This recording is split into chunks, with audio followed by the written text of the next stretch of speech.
Hello everybody, this is Psych and this is Psych's Wreck Fuel 2. Oh wait, no it isn't, it's Just Cause 2. I got confused because it looks exactly the same because these friggin' beach tankers won't leave me alone! Just get away, get away, get away! Leave me be! I'll get into the wreck video in a second. I just wanted to point out that, yes, indeed, much like Fuel, this is another beached super tanker that is actually in much worse condition. Let's see if I can actually show it off or not. Because I actually want to be able to drive around, too.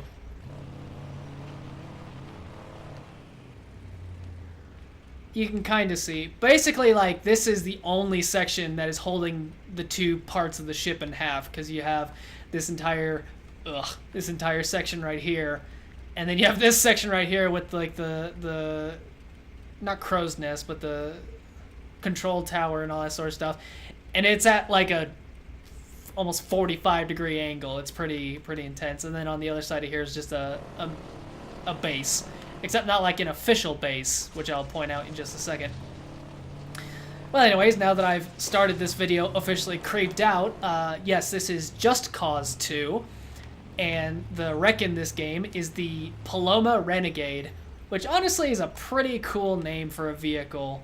You know, there's been some pretty, stinker names in the wreck series, like the Redneck Rocket and the frickin', skid marks. Ugh. Just feels terrible on my tongue to say. But then you have things like the Brimstone, which is cool.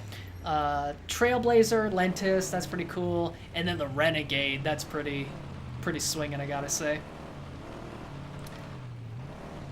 Oh yeah, track my kilometers driven. Oh, yeah. This thing functions exactly like a vehicle of its nature would, because it's a rear-wheel drive and this is desert and all that sort of stuff, so it doesn't function very well.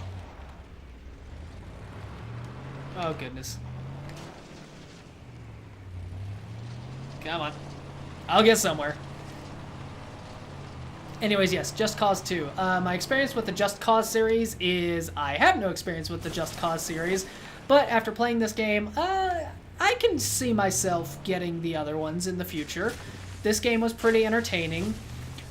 This game, to me, is a mix of two other open world games, which you can take as a partial compliment and a partial insult, because gameplay-wise and kind of free roam-wise, this game is very much like The Saboteur, and as you know, that's my favorite open world. Look at these doors. Look at look at my front. Oh, look, hey, that light is still shining. This little light of mine, I'm gonna let it shine. You remember when this thing used to look pretty? Ha! No, I'm kidding. It never did. But gameplay-wise, and basically everything that's non-story related, very much like The Saboteur, and as you know, that's my favorite open world video game, so that was very cool. Story and character wise is very much like Total Overdose, which, as you may or may not have figured, is not one of my favorite games, open world games, or just games in general. It's kind of bad.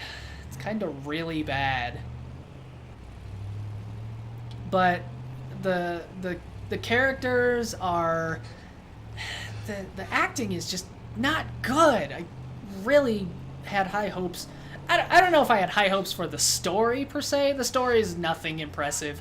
The main point is, you're on this island here called Panau, which is somewhere in Southeast Asia. And you're here for two reasons. The first reason being, you are Rico Rodriguez.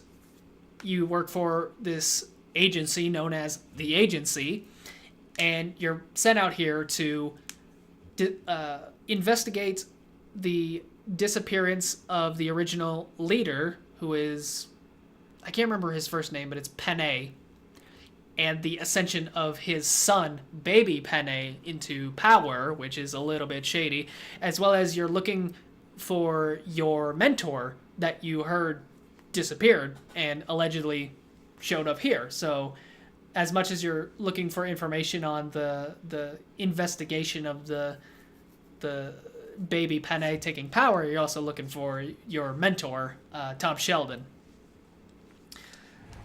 So that's kind of the basic premise of the story. The story itself is actually very, very short. Like, I would say from start to finish, just the story missions takes up less than 5 hours in total.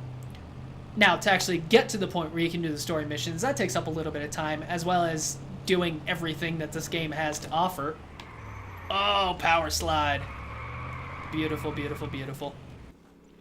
So, for instance, all these things are different bits and pieces of the game. Your objective is just whatever your objective is. Agency mission is the main story mission. Strongholds and factions. There are 3 groups on Panau that are anti-government and like pro-people as well as benefiting themselves. You have the Reapers, the Roaches, and the Ular boys. And you do basically like sub-story missions to kind of build up your trust with them and their trust in you, as well as what am I trying to say? Like, build up their influence amongst the island. And I think there's only like one instance where one faction has you take out a member of a different faction. Other than that, they're pretty much all their own separate entities. They're like, you know, you don't mess with us, we don't mess with you, that sort of deal. Race challenges they're actually really fun. Some of them are. There are different types of races. It's literally just a checkpoint system where you go through all these checkpoints and try to reach the end before time runs out. You can do it in land vehicles, which can be cars, motorcycles, ATVs, trucks, tanks.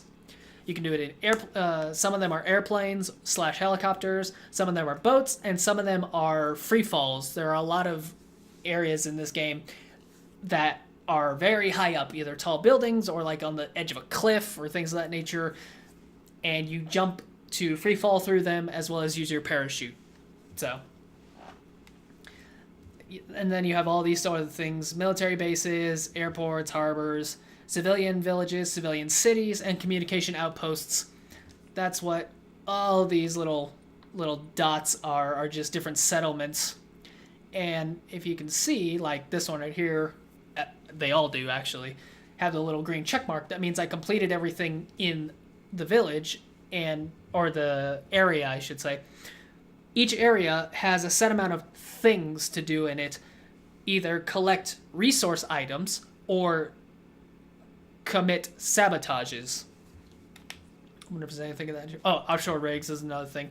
Faction strongholds, that's just bases. Military strongholds, that's bases before they're taken over by factions. Collectibles, there are 300 faction items. 100 for the Reapers, 100 for the Roaches, 100 for the Ular boys. You can collect them. I don't remember if they have that much of an impact, aside from getting an achievement / trophy. And then undiscovered settlements are any places that you have not come across. So as soon as you get to, say, right here, then all of a sudden the civilian village will be put on your map, and that gives you a warp point. You can warp pretty much anywhere in the game to any of these locations that you've come across. You don't even have to complete it 100%, you just have to find it. I believe that's pretty much everything with that. And then the 2 bits of completing an area 100%, like I said, are... Oh, well, it's a military base. I'll just leave that be. But anyways, as you can see from this giant destroyed water tower, committing sabotages, again, very similar to something like the Saboteur. There are so many destructible items. I think those signs... Hold on a second. These signs are floating. Yes, they are. Can I drive under it? Yep. Look at this. Yeah. There's a still image for you. Gameplay physics. Anyways, there are so many destructible items in this game. There's water towers, there's fuel depots, gas stations, transformers, generators, propaganda trailers. There's just so many little things like that. Oh! I almost ran that guy over. I mean, granted, it was a soldier, but, you know, still. I don't want to add more dents to my already just wrecked wreck. So many areas have usually at least one. There are some areas where it's literally just one collectible. And you collect that item, and then all of a sudden, settlement complete, 100%. And then there are some with, I would say, well over 100 different items. That's more so... Oops. That's more so in the city area. This is definitely the most urban, most developed area of the entire game, is this section right here. It's one city that's split into 4 different sections. So areas like that have like 100+ things to do. And then aside from the sabotages, there's also collectible items / resource items. I guess I should say there's also colonels that you can assassinate, you know, like Saboteur. You can assassinate generals. So there's 50 colonels in the game, and if you assassinate them all, congratulations. You only need 25 to get all the trophy / achievements. Before I get into the resource items, I gotta say, this game's very lazy in a couple of those regards. For instance, all the trophies in the game, I'm playing on the PS3, so I have trophies. They're only like, collect half of the resource items, or assassinate half the generals, or complete 100 areas to 100%, even though there's well over 300. This game just doesn't...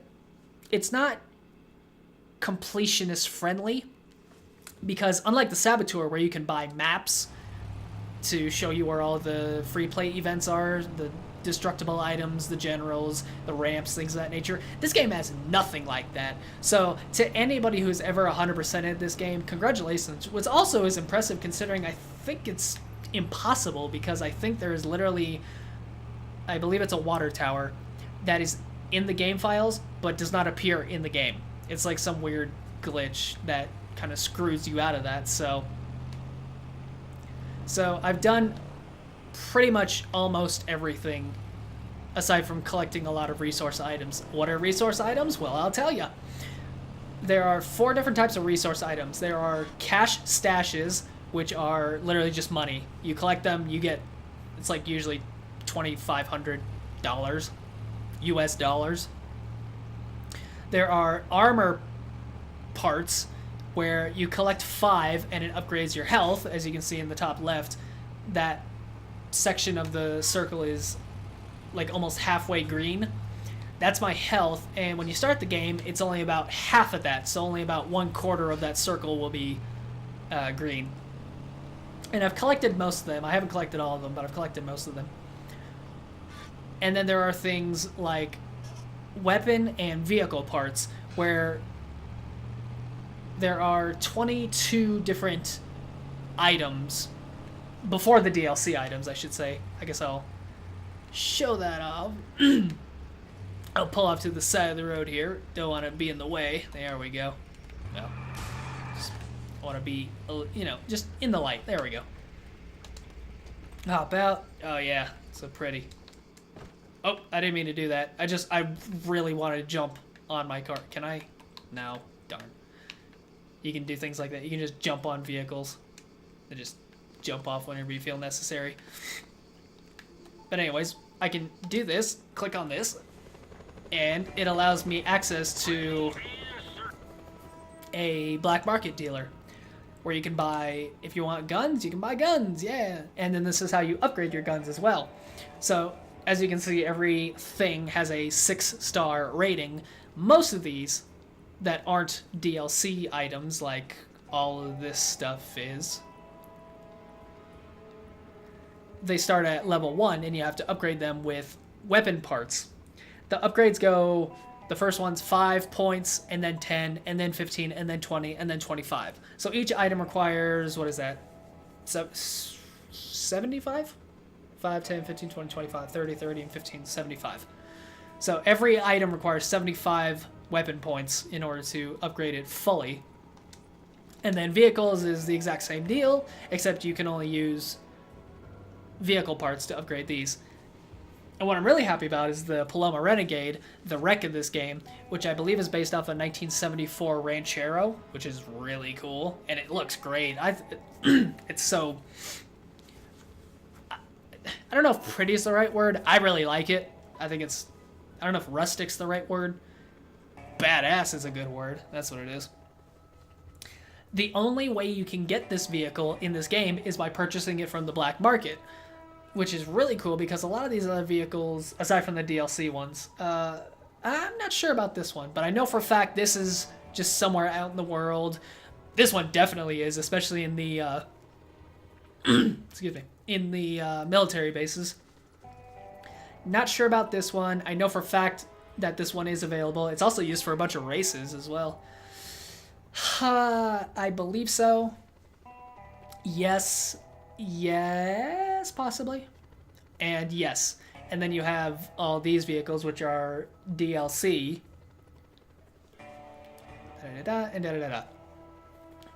And one thing that you've probably noticed is that all of these vehicles are like matte black painted.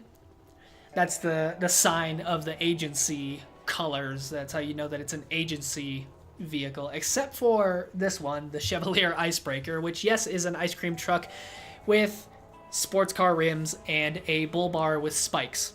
Now you might say, well, that's not, agency affiliated, but I think it might be agency incognito, so that you can just drive around with an agency vehicle out in the open, except for the fact of the bull bar, which doesn't make sense at all, but whatever. So I like the fact that this game respects the wreck. You always gotta love a game that respects the wreck. And that this vehicle is only available through the black market. So it's a very unique vehicle in that regard. And stat-wise, it's pretty good. It's, not the strongest, but it's pretty strong. It's not the fastest, but it's pretty fast. It doesn't handle very well at all. But I guess it handles. And it also comes pre-equipped with, you can see this little spinning turret in the back. It comes pre-equipped with a machine gun as well as a grenade launcher or a rocket launcher. For instance, like, hey, buddy. Oops. Now I can just drive away because I was going to say they just like instantly didn't care. Oh, hood, my hood. Is it still on? Is it attached? Oh my goodness. Oh. Whew! Thank goodness. I was just about to pull out my Magnum and, fire at some fools. Oops, I didn't mean to do that. Hold on. So you can hold basically like 5 weapons. You have 2 types of grenades. Regular, just throw grenades, 5-second fuses, and they go boom. You have triggered explosives, which you throw it, and then when you want it to blow up, then you can trigger it off. You have one large weapon, which is like an assault rifle or a big shotgun or a rocket launcher or things of that nature. And then you have 2 handheld weapons. As you can see, I have a Magnum revolver, and I have a bubble blower gun. Be like, hey, freeze, or I'll make you kind of sticky. Yeah. Isn't that cute? Oh, here. Yeah. That's just, oh, yeah, so, oh. And you can reload it just like a regular gun. This is obviously a little gag weapon. It does not do any damage at all. As well as, it's actually very unique because there's only one in the entire game, and it's at a very secluded area in the southwestern portion of the map. As well as, speaking of other Easter eggs, as it turns out, and I wouldn't have known it just because I'm not a fan of the series, but there is a Lost cameo in this game in the west section of the map, there's this kind of secluded island. It's pretty big, but it's also secluded. And there is a downed airplane, as well as a bunch of sticks on the sand that spell out search, and it has an arrow that points... Oh, pylons. And it has an arrow that says search, and apparently there's the hatch from the show. I'm sorry, I have no idea what that is, but I figured as much, that it would be some sort of Easter egg cameo. But that's pretty cool, I guess. But I suppose that's kinda it. There is one thing that I really, really want to do, and you know what? I'll actually off screen to it just because it's gonna take a little bit of work. So I will see you in just a second. Alright, I have taken the liberty of off-screening to this area. It is called the Mile High Club. It is a strip club slash dance, you know, whatever you want to call it, that's suspended by two large hot air, like Zeppelin-looking balloons. Therefore, it is 1 mile above the ground. So I figured I would end this video off something similar to how I did Banjo-Kazooie Nuts and Bolts. So I guess I'll just say it now. Thank you guys for watching, and see y'all next time for the next Psych's Rack